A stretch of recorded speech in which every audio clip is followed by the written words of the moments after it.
This is Your City Could Be Better, because it could be. I'm David Plotz. If you love your city and still complain about it, you're in the right place.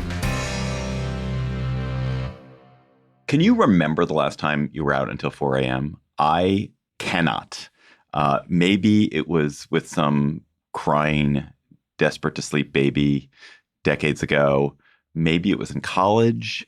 But even people like me who are early bird specials know that among us, we have night owls. There are people who don't get started until midnight, people who can keep going and going and going. And Philadelphia has an experiment this summer to serve those night owls, to delight those night owls.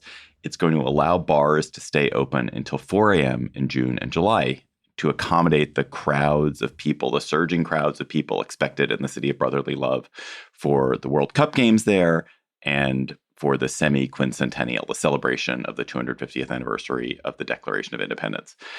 So today on Your City Could Be Better, would your city be better if it allowed really late nights and more partying? CityCast Philly host Trenae Nari, welcome to Your City Could Be Better. When was the last time you were out until 4 a.m.? David, thank you so much for having me. The last time I was out at 4 a.m., the year was 2010. The city was New York. I was single, no kids, 20-something. And my friends from Philly, they actually came down to visit. And I took them to a restaurant, a Jamaican restaurant in Manhattan. And we just danced the night away. Afterwards, I ran to an ice cream truck because I needed something on my stomach. I know it's like, ice cream, what? And I know for sure we saw the sunrise at 6 a.m. when we crawled out of the subway back to my apartment. Can I do that nowadays? Absolutely not. But like, it's so memorable for you. It was like a night. It was an amazing night for you. Okay. Yes. All right. So maybe that's going to happen for thousands of people in Philadelphia. So what time are bars in Philadelphia open till right now? So the latest ones stay open till 2 a.m., right? And there are a few after-hour clubs sprinkled in various parts of the city that might stay open after. But generally speaking, the last call is around 1:30. And then it's kind of like, you don't have to stay here, but you got to get out. And so the law says they've got to shut down at 2. Yes. And does the city, like if you walk around downtown Philly or to, cool neighborhoods in Philly now, you probably don't know this because it sounds like you're like me. You go to bed at 10 or something.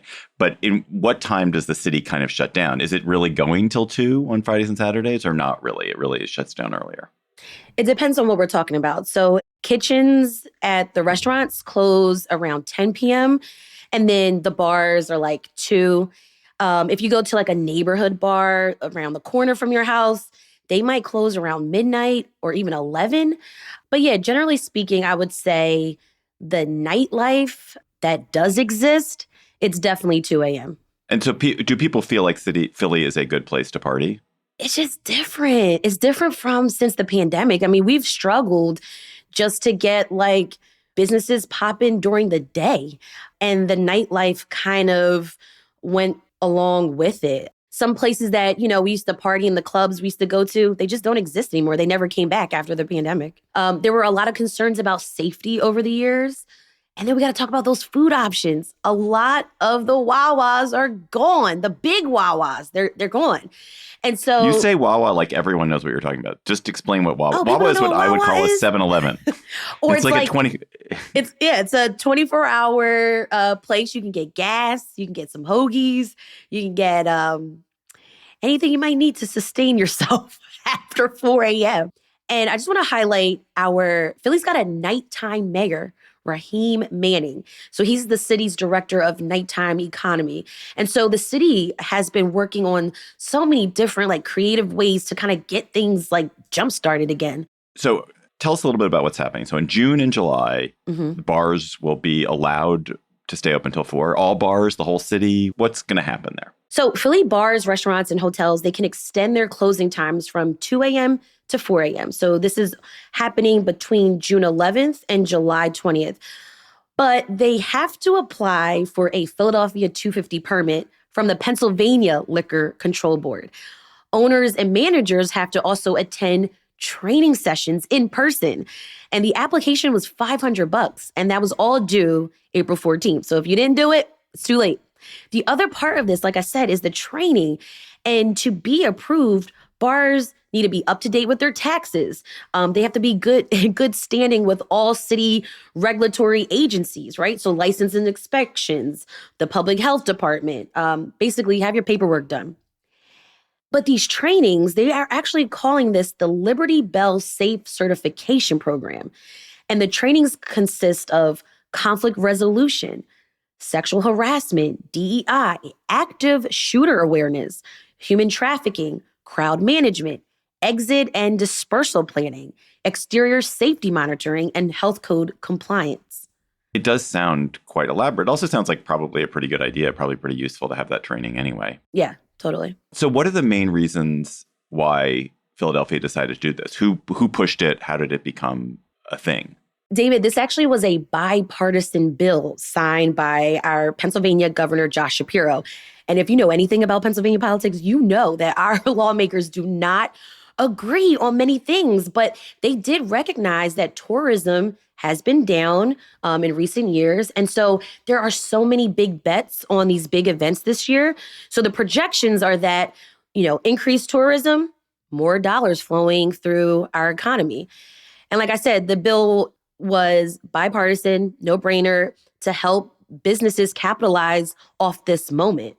And this actually wasn't the first time that Harrisburg granted us this extension. Back in 2016, when Philly hosted the Democratic National Convention, these establishments were allowed to stay open until 4 a.m., but you had to have hosted an official DNC event.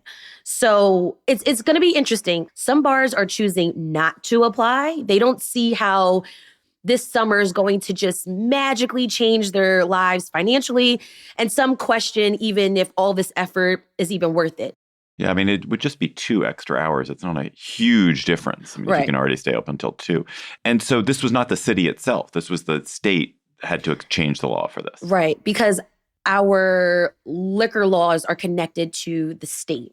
But it's just for Philly. It's not for the whole state. No, just for Philly at this time. Mm-hmm. And what is it that's happening in Philly that makes this 4 a.m. close make sense? Is it, for example, if you're coming to see the Liberty Bell, it wouldn't have thought it would matter whether you could go out till 2 or 4. I don't think your history buffs are not 4 a.m. people. I wouldn't have thought. Maybe they are. Totally. So the idea was that these extended hours would get folks to get a few more extra hours, like the shift workers, get more money flowing into our neighborhoods, not just Center City. And because we're going to get an influx of tourists, the idea is that folks need to be able to watch all of the games of the FIFA World Cup. And so, some of the games actually are going to start as late as midnight. Right. And so the idea is keep folks at the bars, keep them, keep them with the cold beers, keep them cheering. And a lot of our visitors from around the world, internationally, their culture is to, start the party at midnight, at 1 a.m. And so keep the bars open is sort of the idea.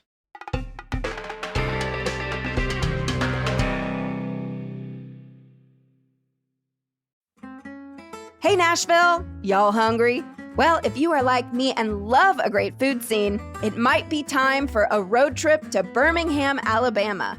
We're talking Michelin-recognized restaurants, some of the best barbecue in the country, and a dining scene that outlets like Afar, Eater, and Southern Living are all raving about. USA Today even ranked Birmingham's Southbound Food Festival as one of the best in the country.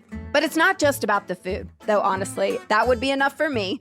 But Birmingham also has a rich history, tons of outdoor activities, a passionate sports culture, and plenty to do whether you're traveling solo, with friends, or bringing the whole family. You can explore hands-on exhibits at the McWane Science Center, visit the Birmingham Zoo, or just hang out at Railroad Park downtown.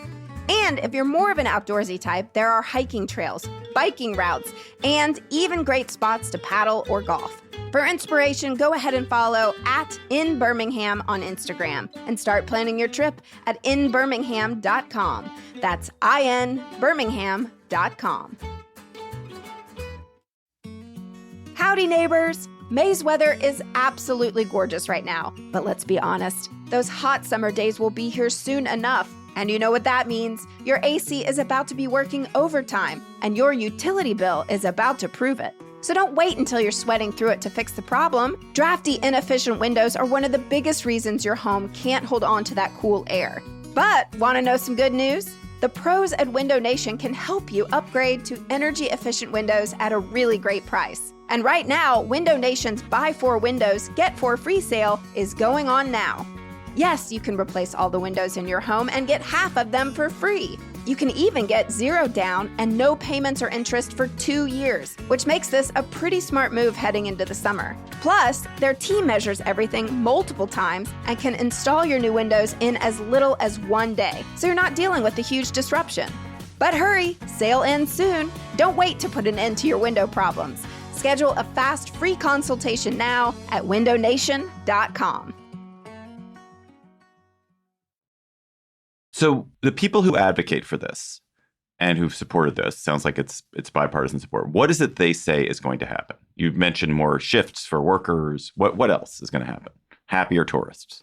Yeah, happier tourists. And also, like right now, our city lawmakers and state lawmakers are courting to get us to get the DNC back in 2028. And so, like, again, it's a big bet to keep these big events coming into the city. When you and I started talking about this, you mentioned some drawbacks. So what do people say are the drawbacks of keeping bars open till 4? What is the difference between keeping bars open till 4 as opposed to 2? Why is that going to be maybe a problem or not as good as it seems? Yeah. So, David, you know that Philly complains. And one of the complaints is about transit, right? And as we're recording this, SEPTA has no plan to extend services past 1 a.m. And so there's a deal right now Airbnb made with the city so that fans can ride the Broad Street line for free after the games. But what about the nighttime crowd after 2 a.m.? A lot of folks say that there's not going to be a lot of public transit. So then you would have to shift over to rideshare. It could be good for rideshare drivers, right? Prices might surge. They might get extra money in their pocket, but they have to stay up until 4, 4:30, 4:45, 5. If you're shipping people to the burbs, South Jersey, or even Delaware. But what's wrong with that? Like, if the rideshare drivers make some money, the people who've gone to the bars are like, oh, I need to get home, so they're willing to pay for it. They're tourists. They're putting out money to pay for it. That seems fine. Why is that? Have you ever left a Phillies game, a Flyers game, a Sixers game, an Eagles game? The traffic is horrendous because there's not a lot of like options right now with SEPTA. I have never left any of those games because I would never go to a Philly sports event because I'm a regular, normal person. Well, the traffic is horrendous, right? And we've got a lot of small neighborhood streets. But at 4 a.m., the traffic's not going to be horrendous at 4 a.m. It's going to be, they're going to be people. They're going to be some people. It's not going to be thousands and thousands of people who are at the bars at 4 a.m. It's going to be some Will there extra be people. Thousands and thousands of people driving, doing rideshare? Those people have to stay up. They might not be night owls. It could be a problem, right? I'm just saying it could be. Okay, what else? What are the other drawbacks? Right. I said the Wawas, the food options. A bunch of drunk people don't have a lot of places to eat. There's not that many 24-hour diners anymore. Wawas are gone. There's I can count how many 7-Elevens are around the city. So the question is, if restaurant kitchens normally close around 10 p.m., do we have to keep staff on their feet to feed people, to keep the kitchens open? I mean, again, I believe in capitalism, and one of the things that capitalism does is that if there's a need, if people are there and they want to buy a burger, someone smart is going to be like, I'm going to stay open so that I can sell people burgers.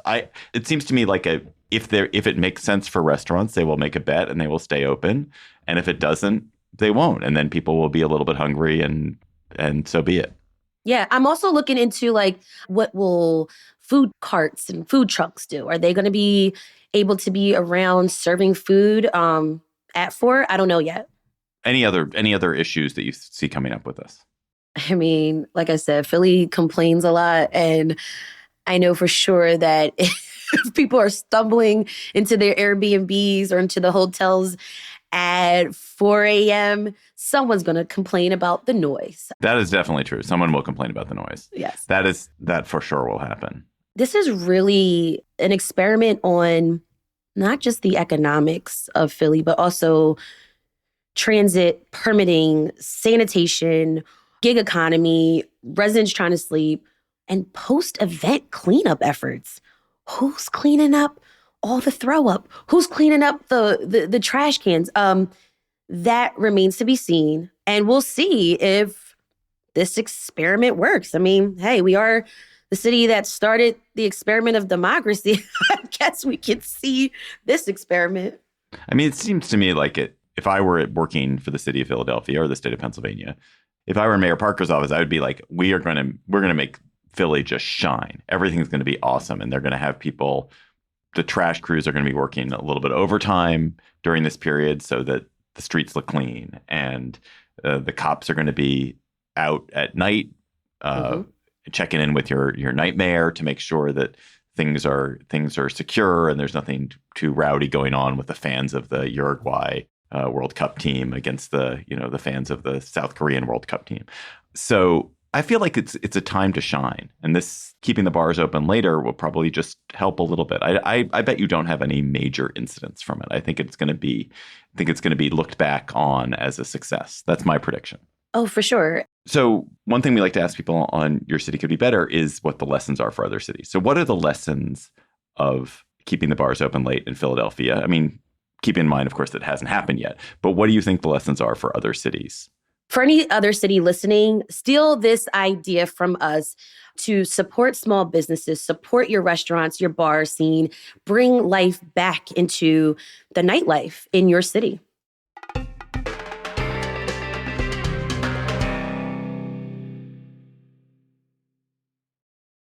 Word on the street is that it's the 250th anniversary of the Declaration of Independence, written in Philadelphia, signed in Philadelphia. And Philadelphia, of course, was the place that the United States, in many ways, was born, as you guys remind us.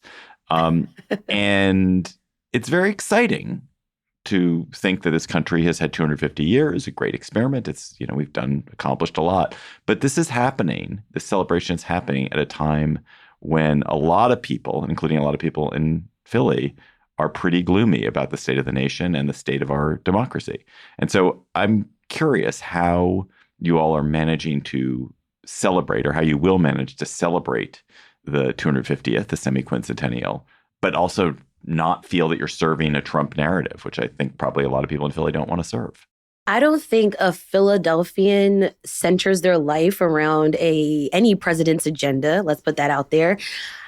We've been celebrating since January. We're hosting these first festivals. So we're celebrating our beautiful city, the first hospital, the first volunteer fire company, the first African Methodist Episcopal congregation, the first authentic Chinese friendship gate. Do you have a different celebration for each of those? Was there like the first hospital celebration? You did that? Yeah. Those are different celebrations. Where was the first hospital? Do you know? Pennsylvania Hospital, founded by Benjamin Franklin. He founded everything. I bet he founded the first fire brigade, too. The first volunteer fire brigade, I bet, was Ben Franklin. Anyway, go ahead. Sorry, I interrupted you. No, all good. So yeah, sprucing up our streets, preparing to host block parties in our neighborhoods, and a range of art exhibits. We're going to have our annual Adune Day Festival, which celebrates African-American culture in South Philly. We've got Philly Pride Festival along the Parkway, Juneteenth Parade in West Philly, and July 4th concert and fireworks show. It feels so good right now to be a Philadelphian. And of course, we got our sports teams, of course.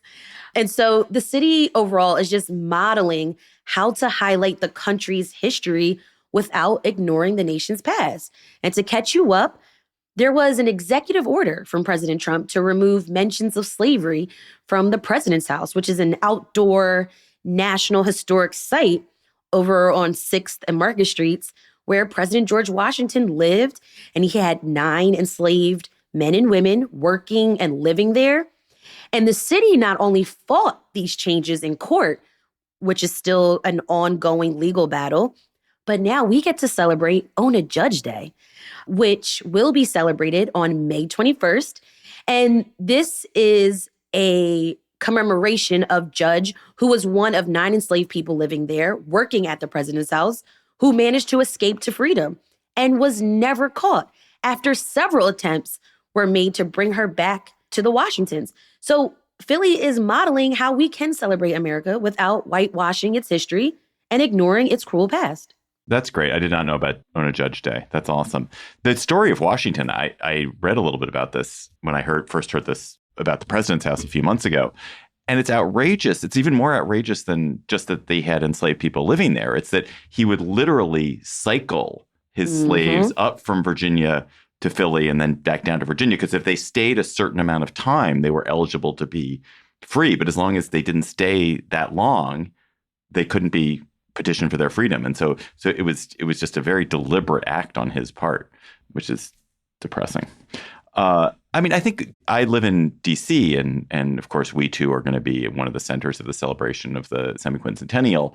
And it's been pretty heavily Trumpified. There's going to be a UFC fight, I think, on the White House grounds. There's going to be some kind of car race through the streets of D.C. There else is going to be some cool stuff. There's a very cool sounding state fair. And I am ambivalent because I find that, you know, his version of how to celebrate the country's history is probably not my version of how to celebrate the country's history. And I don't want to be too much part of it. On the other hand, this is a country we all share. It sounds like Philly is striking a good balance there.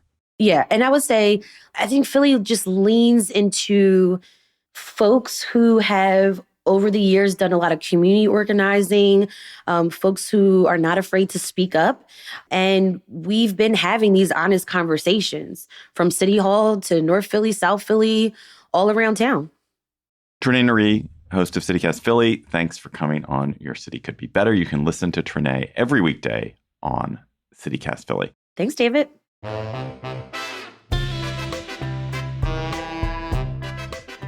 That's all for today's episode of Your City Could Be Better. I'm your host, David Plotz. Our producers were Lizzie Goldsmith, Priyanka Tilve, Trenae Nuri, Abby Fritz, and Matt Katz. Our music is by Carl Christensen.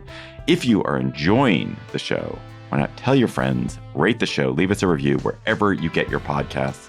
We will be back next week for another conversation about how your city could be better. Bye-bye.